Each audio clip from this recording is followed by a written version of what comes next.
गुरु रूपी साध संगत के चरणों में प्रणाम।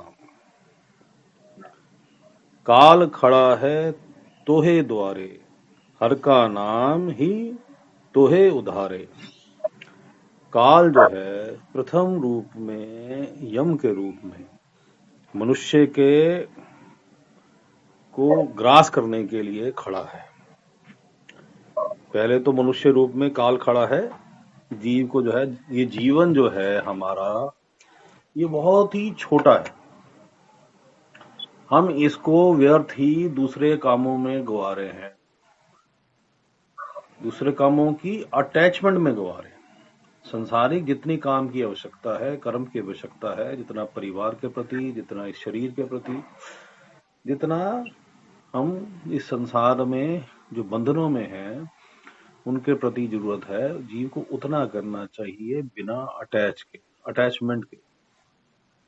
काल जो है वो हर वक्त जो है सिर पे बैठा हुआ है, और कब क्षण आ जाए जब ये 84 लाख योनियों के बाद बड़ी मुश्किल से मनुष्य योनि मिली है, ये समाप्त हो जाए, इसका ऑर्डर पास हो जाए कि भाई ये जो है अब चल, अब तू दूसरी योनियों में या एक का दो चार बार और मनुष्य योनि में दोबारा तुझे जीवन जो है मिलेगा।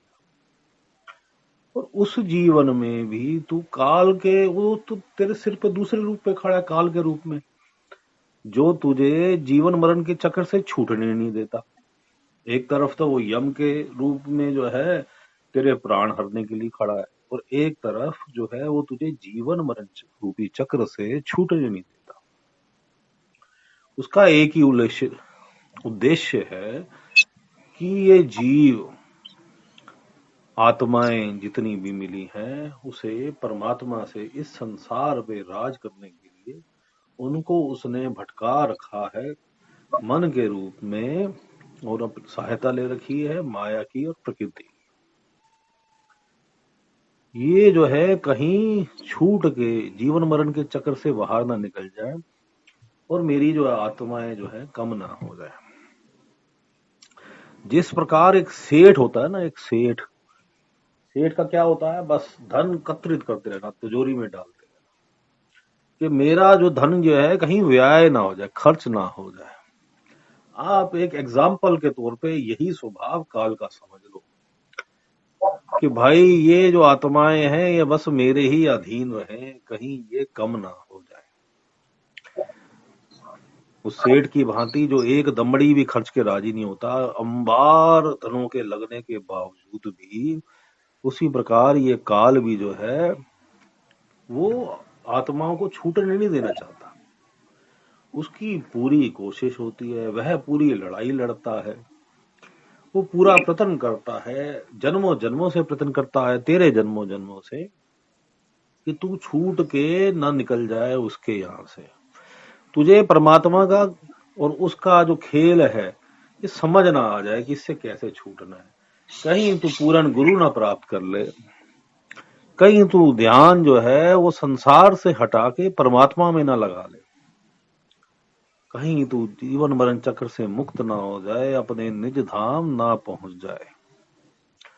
वो चाहता है कि तू भटका रहे, तू भेदभाव करता रहे, तू मजहबों में भेदभाव करता रहे, तू नामों में भेदभाव करता रहे, परमात्मा को नामों में भी तू नामों की वजह से भी लड़ता रहे, भेदभाव करता रहे, या तू ऐसा अटैच हो जाए किसी चीज के साथ तू सच्चाई समझ ही ना पाए कि परमात्मा का तो एक ही सच्चा नाम विदेही नाम। अटैचमेंट केवल तुझे परमात्मा से करनी है, पूर्ण गुरु से करनी है, इस संसार से नहीं करनी, अपने शरीर से नहीं करनी, अपने सगे संबंधियों से नहीं करनी, अपने देश मजहब जाति से नहीं करनी, न धन से करनी है, न दौलत से करनी है, न गाड़ियों से, न महलों से करनी है, न अहंकार में अपने ओहदों से करनी। तुझे केवल अटैचमेंट कहाँ करनी है, संसार से हटा के परमात्मा में करनी। और क्या लेना है, हर का नाम तो है उभारे, परमात्मा का नाम, परमात्मा का नाम लेते हुए, चाहे कोई अल्लाह पुकार रहा है, चाहे कोई राम पुकार रहा है, चाहे कोई राधा स्वामी कह रहा है, चाहे कोई वाहेगुरु कह रहा है, चाहे कोई गोविंद कह रहा है, लेकिन इच्छा क्या, एक ही इच्छा कि हे मालिक, तू जो है मिल जाए, मैं जीवन मरण चक्र से छूट जाऊं।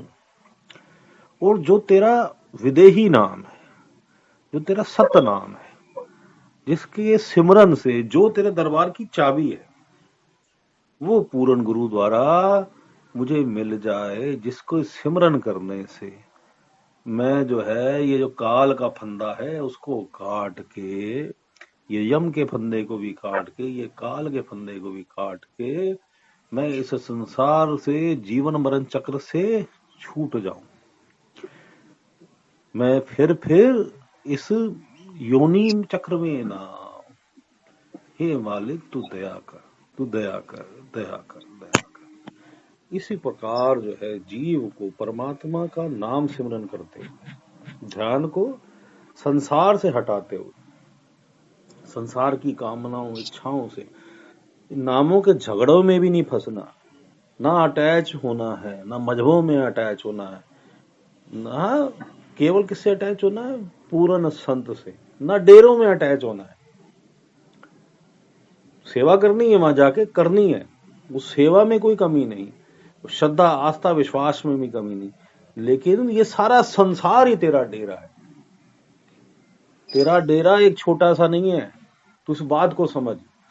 तेरा डेरा ये एक चार दीवारी के अंदर सीमित नहीं है कि यहीं तूने सेवा करनी है। तेरा गुरुद्वारा जो है वो ये चार दीवारी में सीमित नहीं है, ये सारा संसार तेरा गुरु का द्वारा है, ये सारा संसार ही तेरा मंदिर है, ये सारा संसार ही तेरी मस्जिद है।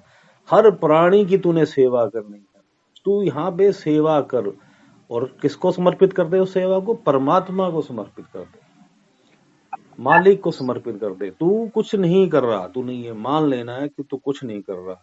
ना तेरा कोई मजहब है, ना तेरी कोई जाति है, ना कोई तेरा, कोई भी तेरा पर्टिकुलर कुछ नहीं है, और सब कुछ तेरा है,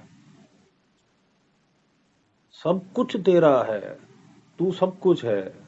कौन है सब कुछ? परमात्मा सब कुछ है, और तू कुछ भी नहीं है, केवल परमात्मा ही सब कुछ है, तू कुछ नहीं। सब मालिक तू ही तू, तू ही तू, तू ही तू, तू ही तू करते हुए उसका पंच नाम, विदेही नाम, जो तुझे पूर्ण गुरु से प्राप्त है, जो तुझे कामिल मुर्शिद से प्राप्त है, उसका सिमरन करते हुए ध्यान को दोनों आंखों के बीच में पीछे करके सेंटर में परमात्मा पे केंद्रित करना है। पूर्ण गुरु प्राप्त है तो पूर्ण गुरु पे केंद्रित करना है और नाम का सिमरन करना है। और पूर्ण गुरु की पहचान क्या है? वो तुझे मिलेगा जब तू आंतरिक जगत में जाएगा। चाहे तेरे को पूर्ण गुरु के बाहर भी दर्शन हो रहे हैं, उसके तुझे आंतरिक भी दर्शन होंगे।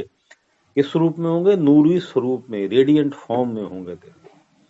और पूर्ण गुरु तेरी बाह पकड़ के, चाहे वो समय आने पे तेरी बाह पकड़ के तुझे इन लोगों से एक एक करके पार कराएगा। मालिक सबकी दया करे। अब मेडिटेशन में बैठते हैं। मेडिटेशन थर्ड आई सेंटर, दोनों आंखों के बीच में पीछे करके। और अगर पूर्ण गुरु प्राप्त है तो पूर्ण गुरु में ध्यान, और पूर्ण गुरु द्वारा अगर पंच नाम प्राप्त है तो पंच नाम का सिमरन करेंगे। मेडिटेशन बैठते, मालिक सबका भला करे, मालिक सबका भला करे।